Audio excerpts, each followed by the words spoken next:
वर्णानाम् अर्थसङ्घानां रसाणां छन्दसामपि मङ्गलानां च कर्तारौ वन्दे वाणी विनायकौ।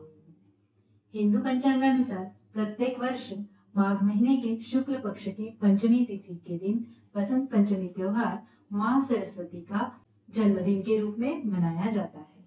जिस प्रकार माँ लक्ष्मी की पूजा दीपावली है, माँ दुर्गा की पूजा नवरात्रि है, बिल्कुल उसी प्रकार बसंत पंचमी विद्या और ज्ञान की देवी सरस्वती की पूजा के लिए महत्वपूर्ण माना जाता है।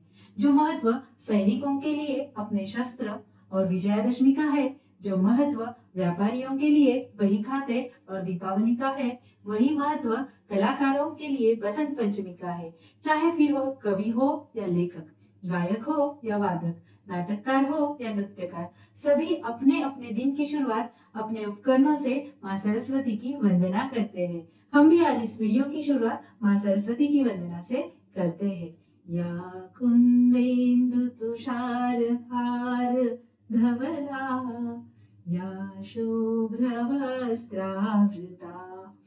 या वीणा वरदण्ड मंडितकरा, या श्वेत पद्मासना, या ब्रह्माच्युत शंकर प्रभृतिभिर्देवैः सदा वन्दिता, सा मां पातु सरस्वती भगवती निःशेषजाड्यापहा। प्यारे बच्चों, आइए जानते हैं बसंत पंचमी की ऐतिहासिक मान्यता के बारे में। कहते हैं ब्रह्मा जी ने जब सृष्टि के साथ खास तौर पर जीव और मनुष्यों की रचना की थी तो उन्हें कुछ सूनेपन की अनुभूति होने लगी, क्योंकि चारों ओर मौन छाया हुआ था। सोचने पर उन्हें समझ में आया कि वाणी के बिना पृथ्वी अधूरी और सूनी है। तभी ब्रह्मा जी ने अपनी अर्धांगिनी ब्राह्मी शक्ति का आवाहन कर अपने कमंडलू से धरती पर पानी का छिड़काव किया। जैसे ही पानी की बूंदें धरती पर गिरी, ठीक उसी समय श्वेत वस्त्र पहने चतुर्भुजधारी, जिसके एक हाथ में पुस्तक, एक हाथ में वीणा, तीसरे हाथ में माला और चौथे हाथ में वर मुद्रा, ऐसी सुंदर स्त्री का प्राकट्य हुआ।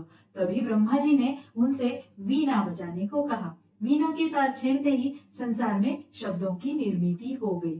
तभी से उन्हें ही माँ सरस्वती के नाम से ज्ञान और संगीत की देवी के रूप में पूजने लगे। उन्हें वीणा वादिनी, वागीश्वरी, भगवती माँ सरस्वती, माँ शारदा, वाग्देवी आदि नामों से भी जाना जाता है। इसी दिन को माँ सरस्वती का प्राकट्य दिवस के रूप में भी मनाया जाता है।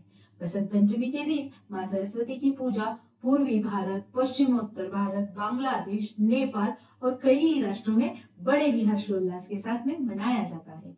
पीले रंग के फल का भोग और पीले रंग के वस्त्र परिधान किए जाते हैं।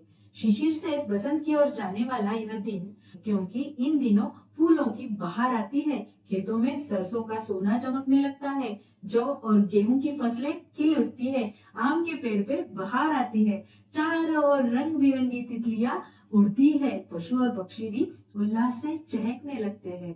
माँ सरस्वती बुद्धि, प्रज्ञा तथा मनोवृत्ति की संरक्षिका है। प्राचीन काल से ही इसे ज्ञान और कला की देवी कहते आए हैं। ब्रज में भगवान श्री कृष्ण को इसी दिन से रंग गुलाल लगाना आरंभ होता है और होली की पूजा का आरंभ भी इसी दिन से होता है। कहते हैं इसी दिन प्रभु श्री राम शबरी के आश्रम में शबरी के बेर खाने गए थे, इसीलिए इस दिन श्री राम जी को बेर का भोग चढ़ता है। नन्हे बालकों को औपचारिक शिक्षा की दुनिया से परिचित कराने और स्कूलों में दाखिला करवाने के पहले इसी दिन माँ सरस्वती के सामने बिठाकर पाटी तथा पेंसिल या वही तथा पेन की पूजा करवाकर उनके हाथ अपने हाथ में लेकर श्री शब्द लिखते हैं। मान्यता यह है कि ऐसा करने से बालक या बालिका बड़ा बुद्धिमान और ज्ञानी बनते हैं।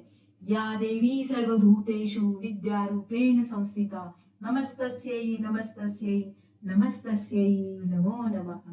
बच्चों, कैसी लगी ये जानकारी कमेंट बॉक्स में जरूर जरूर लिखना। फिर मिलते हैं जल्द ही और भी सुंदर और महत्वपूर्ण जानकारी के साथ ही सभी को बसंत पंचमी की ढेर सारी शुभकामनाएं। माँ सरस्वती आप सभी के जीवन में बुद्धि का उजाला भर देवे। इसी शुभकामना के साथ फिर मिलते हैं अगले वीडियो में। जय श्री कृष्ण।